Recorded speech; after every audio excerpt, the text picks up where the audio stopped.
qualité, clause légitime ou arnaque affective. Audience solennelle.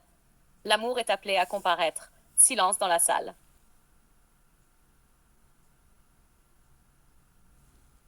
Acte 1, ouverture de l'audience. Le greffier, Cour internationale du Love, extraordinaire numéro 226. Aujourd'hui, comparaît devant cette honorable assemblée la notion floue, fantasmée et redoutée, le dating de qualité.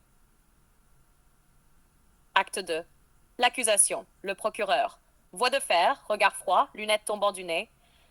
Mesdames et messieurs les jurés, le dating de qualité est devenu un piège, une expression qui ne veut plus rien dire.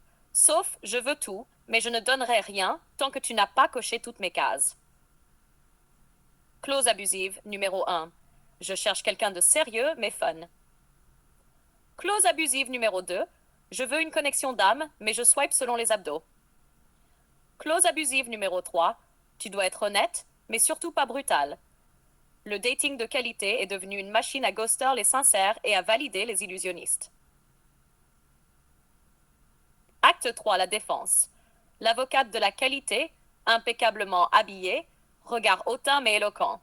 Votre honneur, ce que mon client demande, c'est une relation qui honore sa valeur. Si les critères sont élevés, c'est que les expériences précédentes étaient indignes.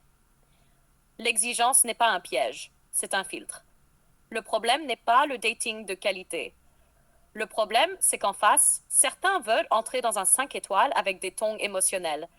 Mon client demande une relation sérieuse, pas une récréation sentimentale. Acte 4.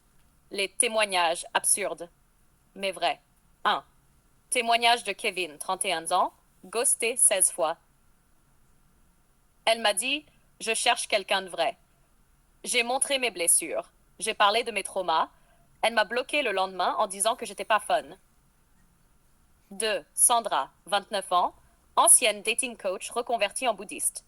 Le dating de qualité, c'est comme le bio. Tout le monde en parle, mais personne ne sait ce qu'il y a dedans. J'ai préféré adopter un chat. Lui au moins, ne me juge pas sur mon signe astrologique. Acte 5. L'expert en séduction juridique. Mejean juste, Gigi himself de Bourg-Garpin. Votre honneur, en amour, la qualité ne se proclame pas. Elle se ressent. La vraie relation de qualité ne crie pas « je veux quelqu'un de bien ». Elle commence quand deux personnes s'évaluent mutuellement et tombent d'accord sur une seule clause. On sera loyaux dans l'incertitude. Tout le reste, c'est du marketing affectif. Acte 6. Délibération et verdict.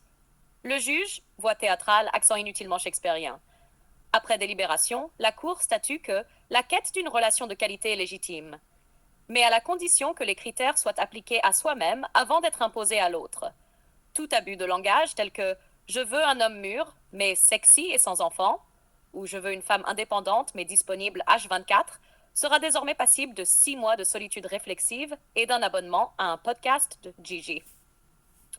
La séance est levée.